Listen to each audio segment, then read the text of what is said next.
گاهی زندگی یه جورایی قفل میکنه، انگار توی یه تونل بی‌پایان تاریک قدم میزنی و احساس تنهایی اینقدر برات بزرگ میشه که فکر میکنی هر کسی جای تو بود نمیتونست این حجم تحمل رو داشته باشه. اما یه روز قشنگ رو میخوام با در میون بذارم.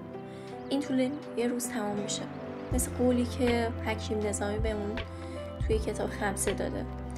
گفته در نومیدی بس امید است، پایان شب سیاه سپید است. که این فقط در مورد شب و روز نیست، در مورد هر مسیه توی زندگی. وقتی تو سخت‌ترین شرایط خودت هستی، بدون که توی آستانه یه راه جدید ایستادی. به اینا فکر کن، یه دونه رو که زیر خوربارها خاک تاریک گذاشتن، اما بالاخره با هر تلاش و تقلایی خودشو به نور میرسونه. یه الماس رو که زیر فشار بسیار زیاد تشکیل میشه تا درخشنده بشه. یک رودخونه رو که واسه رسیدن به دریا از سنگ‌های سخت و مسیرهای پیش در پیچ عبور میکنه.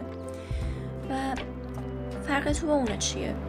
تو الان دقیقاً در حال گذر از همون مسیرها هستی. این سختی‌ها دارن تو رو قوی تر میکنن، تو رو میسازن برای رسیدن به چیزی که لیاقتشو داری.